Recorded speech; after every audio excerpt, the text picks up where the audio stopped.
এটা বিজেপি নাটক করছে। তৃণমূল দুষ্কৃতী জোরপূর্বক তাকে ধর্ষণ করার চেষ্টা করে। ইন্দাস ব্লকে করুসিন্দা গ্রামে এক গৃহবধূকে একা পেয়ে শ্লীলতাহানির অভিযোগ উঠল এক তৃণমূল কংগ্রেস সমর্থিত ব্যক্তির বিরুদ্ধে। জানা যাচ্ছে গত সোমবার ওই মহিলা বাড়িতে একা ছিল, সেই সুযোগে এক ব্যক্তি তার বাড়িতে ঢুকে তাকে শ্লীলতাহানি করে বলে অভিযোগ উঠছে।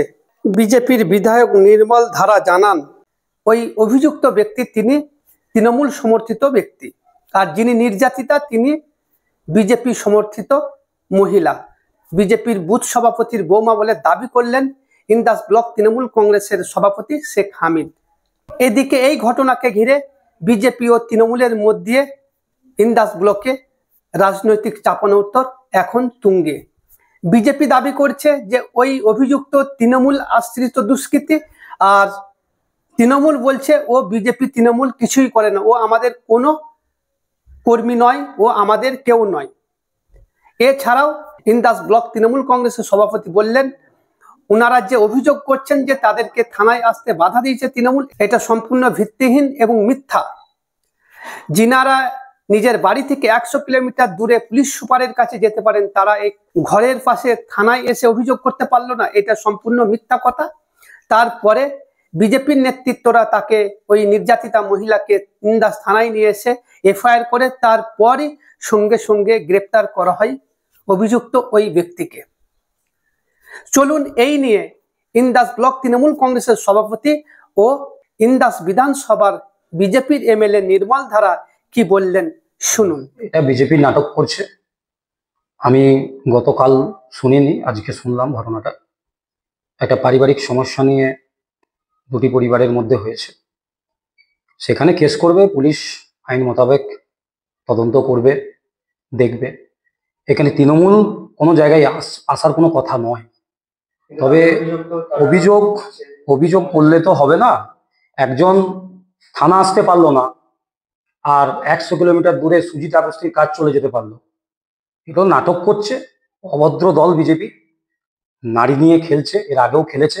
বহু জায়গায় নারী নির্যাতন বলে পশ্চিমবাংলাকে কলুষিত করতে চাইছে, আজও করতে চাইছে। আমি শুধু সুজিত আগস্তি বাবুকে বলবো যে 2019 সাল থেকে এই শেখ হামিদ ইন্দাস ব্লকে দায়িত্বে আছে। আপনার কোন বিজেপি মার খেয়েছে, চমকি খেয়েছে, ধমকি খেয়েছে, রাজনৈতিকভাবে আহত হয়েছে? আপনি একটা কেস দেখান যে আপনার কর্মীরা থানাতে, কোর্টে, এসপির কাছে যে ইন্দাসের কর্মী বিজেপিরা অত্যাচারিত হয়েছে, তার জন্য ইন্দাস ব্লক প্রেসিডেন্ট সহ তার নেতৃত্বদের নামে কেস করেছে। তাহলে যেখানে গত 5 বছর ধরে একটা তৃণমূলের নেতাদের এগেনস্টে কেস করতে পারেনি বিজেপি, আর আজকে এত বড় একটা অভিযোগ এনে দিচ্ছে যে একটা মহিলা যদি শ্লীলতাহানি হয় তৃণমূল আটকে দেবে। মহিলাদেরকে মায়ের রূপে দেখে মমতা বন্দ্যোপাধ্যায় আমাদেরকে সেই নির্দেশ দিয়েছে।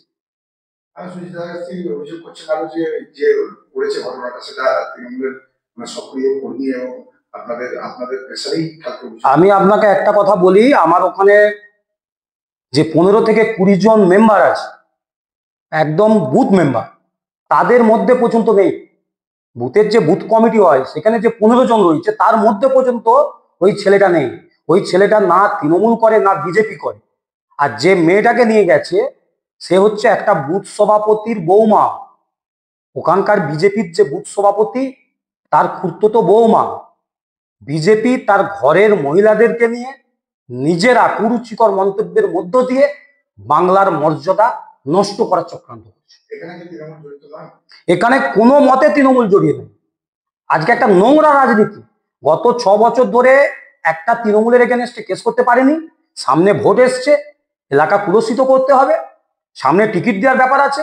সারা 5 বছর ঘুমিয়েছে, দলের কাছে সোশ্যাল মিডিয়ায় আন্দোলন করে টিকিট পাওয়ার চক্রান্ত, টিকিট পাওয়ার চেষ্টা, এর বাইরে কিচ্ছু না। গত 6 বছর আমি সুজিত আগস্তিকে বলবো একটা কেস দেখান ইন্দাসের তৃণমূল কংগ্রেসের বিরুদ্ধে। কেস দেখাবেন, আমরা হাত জোর করে ক্ষমা চেয়ে নেব। গতকাল রাত্রে হরিসুন্দা অঞ্চলের ঠাকুরানী পুষ্করানী গ্রামে যে একটা মহিলাকে এক দুষ্কৃতী, তৃণমূল দুষ্কৃতী জোরপূর্বক তাকে ধর্ষণ করার চেষ্টা করে। মেয়েটি কোনো রকম তার হাত থেকে বাঁচাতে সক্ষম হয়, কারণ তার স্বামী থাকেনি, স্বামী কাজের সূত্রে একটু বাইরে গিয়েছিল। সেই সুযোগে সেই দুষ্কৃতী তার বাড়িতে ঢুকে। তা আমরা এই থানাতে এসেছি, এফআইআর করা হলো। যতক্ষণ না এই দুষ্কৃতী অ্যারেস্ট হচ্ছে আমরা ততক্ষণ আমরা এই থানার ওসির সাথে কথা বললাম। উনি আশ্বাস দিয়েছেন যে এফআইআর হওয়ার পর দুষ্কৃতী অ্যারেস্ট হবে। যদি দুষ্কৃতী অ্যারেস্ট না হয় তাহলে আমরা আগামীকাল থেকে বৃহত্তর আন্দোলনে নামব। কারণ আপনারা জানেন যে দুর্গাপুরে যে ঘটনা, যে দগ্ধ ঘটনাটা ঘটেছে, তারই একটা সেম ঘটনা হতে যাচ্ছিল। সারা পশ্চিমবাংলা এখন ধর্ষকদের স্বর্গরাজ্যে পরিণত হয়েছে। যে রাজ্যে মহিলা মুখ্যমন্ত্রী, সেই রাজ্যে মহিলারা নিরাপদ নয়। এখানে দুষ্কৃতীরা, তাদের মনে কোনো ভয় ডর নেই। তাই যতক্ষণ না পর্যন্ত এই দুষ্কৃতীরা অ্যারেস্ট হচ্ছে, যে দুষ্কৃতী এই ঘটনা ঘটাইছে, আমরা রাত পর্যন্ত ওয়েট করছি এবং দরকার হলে কাল থেকে আমরা ধর্নায় বসব, যদি এই দুষ্কৃতীকে অ্যারেস্ট করতে পারে।